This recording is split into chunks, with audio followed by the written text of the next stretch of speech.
Una molestia en las mamas, un dolor, un bulto desconocido, simplemente un resultado inesperado en un control de rutina, pone en alerta a una mujer y le genera temores y muchas dudas. Sobre este tema vamos a dialogar con el doctor Francisco Terrer, vicepresidente de la Sociedad Argentina de Mastología, con intervención en Clínica Breas y Hospital Italiano de La Plata. Muy buenas tardes, doctor. José Bouza le habla. Buenas tardes, José. ¿Cómo te va? ¿Qué tal? Muy bien. ¿Qué podemos comentar sobre este tema? Tratar de sacar la mayor cantidad de dudas posible sobre lo que muchas veces representan dudas que no son de temer exageradamente. Claro, eso suele pasar, es algo bastante frecuente, ¿no? Las mujeres tienen una tendencia, digamos, natural a siempre que tienen algo en la mama, pensar mal. Y, digamos, en cierta forma está bien, porque siempre hay que preocuparse más por la posibilidad de tener algo malo que algo bueno, ¿no? Pero a la vez hay que estar tranquila y tener cierta serenidad de que se puede tener patologías, o ni siquiera patologías, a veces molestias o pequeños síntomas que no representan ningún problema de enfermedad y que no se relacionan con el cáncer de mama, ¿no? Entonces, es algo muy, muy amplio, ¿no? Que todos los extremos no son convenientes, ¿no? Ni en minimizar las cosas y pensar, esto no debe ser nada así, simplemente por un falso optimismo, ni tampoco en asustarnos en un exceso, más allá de sí, de la lógica que es si tengo un síntoma de cierta importancia, consultar, ¿no? Siempre hablamos de consultar cuando hay un síntoma. Otra cosa que es casi uno de los mensajes centrales, ¿no? En todo lo mamario es hacer los controles y los chequeos. El verdadero sentido del control es yo no tengo nada, pero voy a ver cómo estoy, ¿cierto? Voy porque una cuestión de prevención, no porque estoy sintiendo algo en este momento, ¿no es cierto? Siempre estamos hablando de prevención y en esta prevención, ¿qué tipo de circunstancias se presentan? Sé que bueno que hay nódulos, que esos nódulos no significan muchas veces de gravedad y a veces permanecen el resto de su vida. Claro, la palabra nódulo es una palabra muy, muy amplia que incluye mucho y que está bien usada, porque nódulo incluye algo chico, algo grande, algo benigno, algo maligno, es muy, muy genérica. Entonces, en un principio la palabra nódulo generalmente se la usa bien, después hay que especificar de qué estamos hablando, ¿no? Hay muchos nódulos que las pacientes pueden de un día para otro palparse y que son nódulos benignos, pero eso hay que establecerlo después de los estudios y de la consulta con el especialista correspondiente, ¿no? La palabra nódulo es eso, es decir, me palpo, me toco una dureza, una pelotita, como dicen las pacientes, ¿no? Un nódulo es eso, ni más ni menos. Podemos recorrer algunos términos, por ejemplo, la mama densa, ¿qué es? La mama densa también es una condición, una característica especial, propia, ¿no? De algunas mujeres, que no es una enfermedad, que en general es un término de la mamografía, ¿no? Son pacientes que hacen su mamografía y se ve como muy blanco. La mamografía generalmente tiene partes más blancas, otras más negras, un tejido menos denso, más tejido adiposo, bueno, y los grises.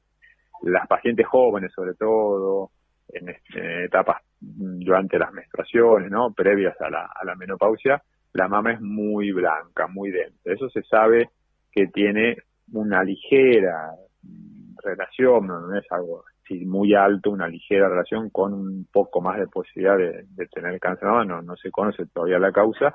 Y también se sabe que puede ser un poco más difícil de diagnosticar, o sea, son estudios de imágenes, sobre todo la mamografía, no tan visibles. Por eso, en general, en esas pacientes se agrega la ecografía para precisar mejor si hay o no hay nada ahí, pero es eso, una paciente dice, tengo mama densa, no está diciendo, o que le dicen, tenés mama densa, no se le está diciendo, tenés un problema. Es una característica especial que hay que valorarla también, como ya dijimos un par de veces, en su justa medida, ¿no?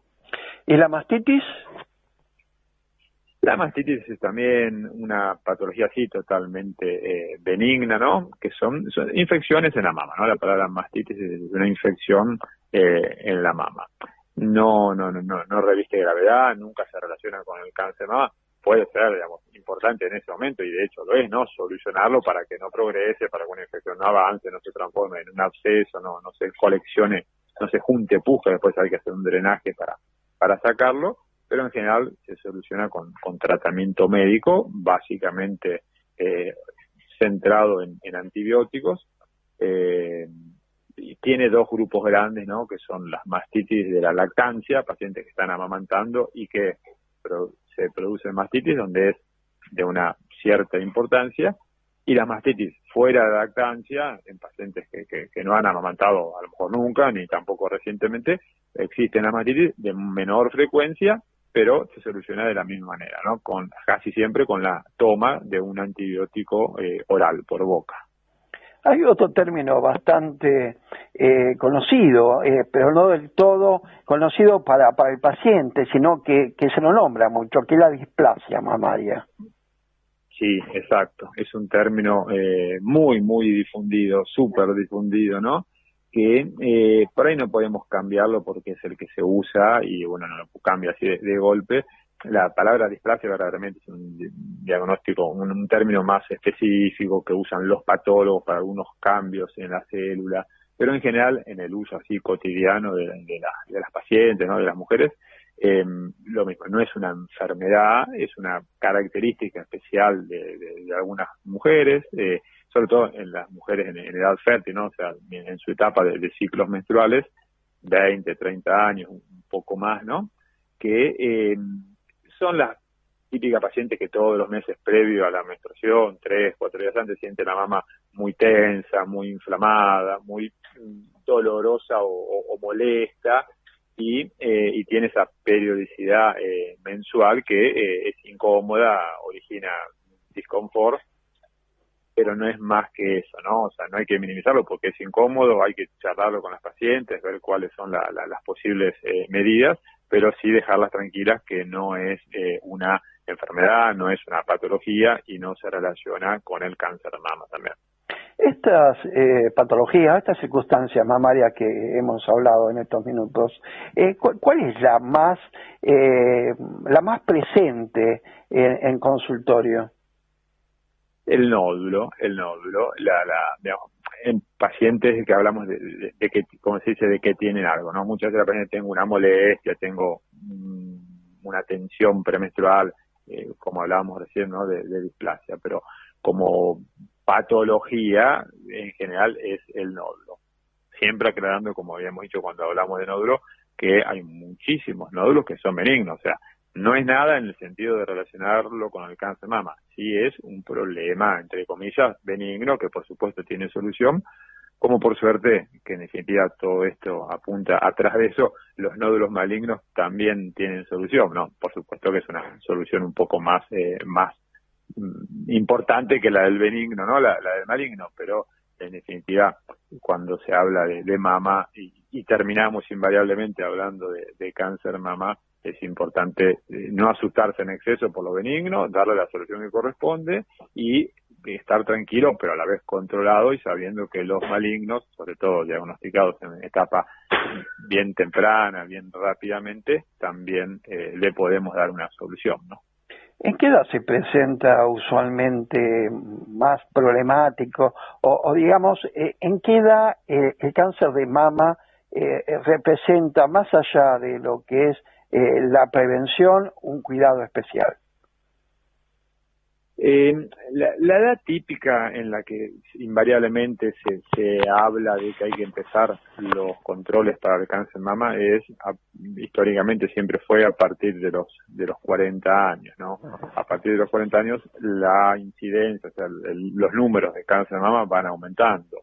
Por supuesto que hay pacientes en edades tempranas, hay pacientes que se recomienda empezar sus controles un poco antes, a los 35, o en casos que tienen antecedentes en la familia y ese antecedente fue a una edad también muy joven, empezar antes de esa edad, en general 10 años, pero para la población en general, entre los 35, 40 infaltable, hay que empezar con los controles. Cuando hablamos de controles son los estudios periódicos, ¿no? La mamografía fundamentalmente, casi hablamos de control y como control hablamos del autoexamen, por supuesto que hay y es bueno empezar mucho antes, hasta por una cuestión no de cáncer de mama, sino de educación de las pacientes, de ir conociendo su cuerpo, como siempre decimos, con algo tan sencillo como es el autoexamen que deberían hacer todas las mujeres una vez por mes, ¿no? De sus mamas y zona, en general, de toda la zona no mamaria y axilar. Pero el concepto básico de estudios que siempre se asocia a esto es, a partir de los 40 años, infaltable la mamografía una vez por año. Después el especialista agregará o no la ecografía, que es bastante de uso casi diario y a la par de la mamografía, pero para quedar un concepto claro, 40 años, ahí hay un quiebre, digamos, antes de los 40, después de los 40, las mujeres tienen que tener otra intensidad y de los controles totalmente diferente, ¿no? ¿Qué incidencia genética tiene el cáncer de mama? Ahí también hay es muy importante lo genético, pero cuando se lo mide, cuando hablamos de medirlo es pacientes que en la familia en muchos casos, entonces se miden en sangre, se hacen unos test para buscar si hay unos genes específicos que están mutados, son un 15% de los casos, de 100 cáncer de mama que vemos, 15, una vez que se estudian, tienen esa confirmación. Los otros 85, o sea, la mayoría, no. Entonces, se sabe que es genético, pero a veces se cae en el concepto de, todos son genéticos, ¿no? O también se transforma en genético que en mi familia hay un caso, entonces yo voy a tenerlo, y no es así, ¿no? La palabra genética se utiliza muy ampliamente, pero después hay que profundizar, ¿no? Las ideas y analizarlo. Lo mismo digo, con el especialista, con el mastólogo, que es siempre el que debe iniciar todo esto, y hoy en la mayoría de los equipos de mastología contamos con especialistas específicamente en asesoramiento genético oncológico, que son los que cuando el mastólogo inicialmente identifica que hay algunos datos de relevancia en esa paciente, la derivamos al especialista en genética para que profundice estas evaluaciones. Cerrando ya este diálogo, ¿con qué mensaje lo hacemos? ¿Qué transmitimos de eso que uno puede decir, bueno, preocúpense, pero no demasiado, pero la prevención está presente? Porque a veces hay un bombardeo de mensajes que la paciente no termina de asimilar. Sí, hay mucha información y a veces no es del todo tan clara, ¿no?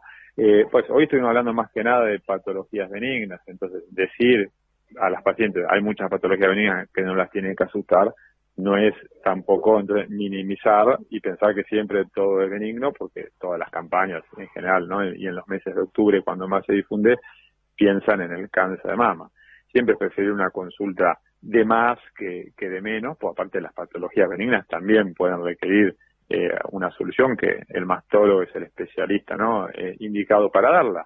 Entonces las mujeres, y repito, hablando de diferentes edades, ¿no? A la de 20 se la educa, pero no le hablamos de la mamografía una vez por año, ¿no?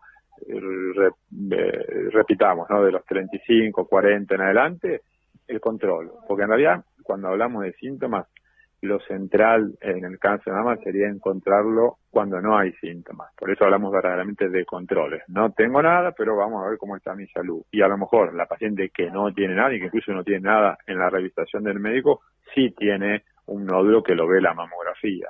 Entonces, el control siempre a partir de los 40, infaltable, cuando no hay nada, repito. Y la paciente que tiene algún síntoma, aunque ese síntoma sea menor, el concepto es, no tengo que salir corriendo de urgencia, pero sí hacer la consulta indicada para que me aclaren con precisión si ese síntoma que a lo mejor yo no considero importante, por ahí lo es, o para que me confirmen, no, realmente es algo menor, que es tranquila.